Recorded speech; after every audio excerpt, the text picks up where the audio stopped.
Hello बच्चों, स्वागत है सभी लोगों का आज के क्लास में। तो कैसे हैं आप लोग? चलिए बाबू, आज हम लोग पार्ट नंबर 18 देखते हैं, life process chapter class 10th का। ठीक है, आज के क्लास में हम लोग जानेंगे बाबू ब्रीदिंग के बारे में और मैकेनिज्म ऑफ ब्रीदिंग। ठीक है, तो ये दो पॉइंट देखना है आज के क्लास में। तो आप लोग लास्ट तक जरूर देखिएगा क्लास को और नोट्स बनाते चलिए बाबू, क्योंकि यह क्लास बहुत इंपॉर्टेंट है class 10 board exam point of view से। ठीक है, तो चलिए बाबू क्लास को शुरू करते हैं। ठीक है, ध्यान दीजिएगा लोग, ब्रीदिंग और मैकेनिज्म ऑफ ब्रीदिंग, आज दो पॉइंट देखना है हम लोगों के क्लास में। तो सबसे पहले जानेंगे हम लोग ब्रीदिंग के बारे में। तो आप लोग जानते हैं ब्रीदिंग क्या होता है? अगर नहीं जानते हैं तो देखिए बोर्ड पे, ध्यान दीजिएगा बाबू। Process process by which rich in oxygen is taken inside the body. बोल रहा है कि वह प्रोसेस जिसमें ऑक्सीजन हमारे बॉडी में किया जाता है, मतलब इन करता है। ठीक है, and air rich in carbon dioxide is expelled from the body. और जो एयर इन करता है, मतलब हमारे बॉडी में एयर इन करता है, ठीक है, और उसमें से ऑक्सीजन हमारे बॉडी में क्या करता है, रह जाता है। और कार्बन डाइऑक्साइड क्या होता है, हमारे बॉडी से बाहर निकल जाता है। यही प्रोसेस को ब्रीदिंग बोलते हैं हम लोग। ठीक है, एक ऑर्गेन इसमें इन्वॉल्व रहता है जिसका नाम आप लोग जानते हैं बुआ, लंग्स बोलते हैं हम लोग। ठीक है, लंग्स में जाके ये प्यूरिफिकेशन का काम होता है, ऑक्सीजन रुक जाता है और कार्बन डाइऑक्साइड बाहर निकल जाता है। तो ये हो गया ब्रीदिंग के बारे में जानकारी। अब हुआ एक दो पॉइंट, यहाँ पे दो प्रोसेस इन्वॉल्व रहता है इसमें ब्रीदिंग प्रोसेस के दौरान। एक होता है इनहेलेशन, जिसमें हम लोग क्या करते हैं, taking in of air rich in oxygen.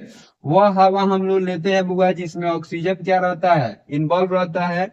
वह हवा हम लोग इनहेलेशन प्रोसेस के द्वारा नाक के माध्यम से लंग्स में जाता है। ठीक है, एक और प्रोसेस होता है एक्सहेलेशन। क्या बोलते हैं उसको, एक्सहेलेशन, जिसमें क्या होता है बुआ, तो giving out air rich in carbon dioxide. वह हवा बाहर निकलता है जिसमें कार्बन डाइऑक्साइड मिले हुए रहते हैं। यानी कि हवा हम लोग अपने नाक से लेते हैं और उसमें से ऑक्सीजन हमारे बॉडी में रुक जाता है, और जो कार्बन डाइऑक्साइड वाला हवा रहता है वह बाहर निकल जाता है। उसी प्रोसेस को एक्सहेलेशन बोलते हैं। ठीक है, तो ये दो पॉइंट आप लोग समझ गए, ब्रीदिंग, एक्सहेलेशन और इनहेलेशन। अब हम लोग देखते हैं main point, mechanism of breathing.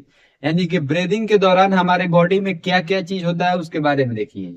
तो the diaphragm contracts and move downward while rib move upward and outward. बोल रहा है कि जब हम लोग सांस लेते हैं तो हमारा एक डायफ्राम रहता है, लंग्स के नीचे एक पतला सा मोटा सा एक लेयर रहता है, मतलब पतला मोटा बोल सकते हैं, मतलब मीडियम साइज का एक लेयर रहता है। ठीक है ना, जो लंग्स के नीचे सपोर्ट देने के लिए रहता है।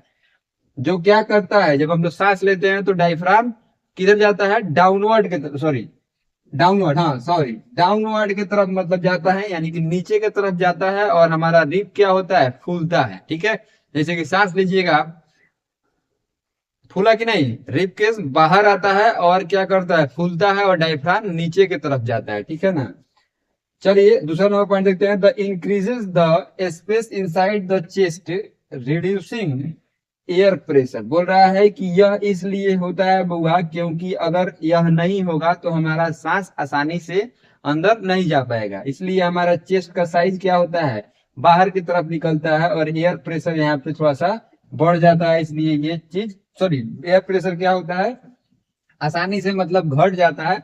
यानी कि हम लोगों का हवा का दबाव उतना हम लोगों को फील नहीं होता है। जैसे हवा लेते हैं हम लोग तो हल्का हल्का मतलब थोड़ा थोड़ा फील होता है। ठीक है, मैं सांस लेते हैं तो आपको मतलब कोई दिक्कत परेशानी नहीं ना होता है, वही बात बोल रहा था यहाँ पे। चौथा तीसरा नंबर पॉइंट देखिएगा, due to low pressure, low pressure जब होता है, air rushes into the lungs through the nose and trachea. बोल रहा है कि जब एयर का दबाव कम होता है तो आसानी से एयर क्या होता है, हमारे लंग्स में ट्रैकिया और नोज के माध्यम से हमारे लंग्स में पहुंच जाता है। ठीक है, अब last number and final point देखिएगा, the diaphragm relax and move upward, ribs move downward and inward. बोल रहा है कि जब यह प्रोसेस कंप्लीट होता है तो लास्ट में एक्सहेलेशन प्रोसेस होता है, जिसमें हमारा डायफ्राम जो होता है वह अपवर्ड की तरफ जाता है और आसानी से हमारा मतलब रिलैक्स पोजीशन में जाता है, और आसानी से हम लोग हवा को बाहर निकाल लेते हैं, जिस हवा में क्या रहता है, मैक्सिमम अमाउंट में कार्बन डाइऑक्साइड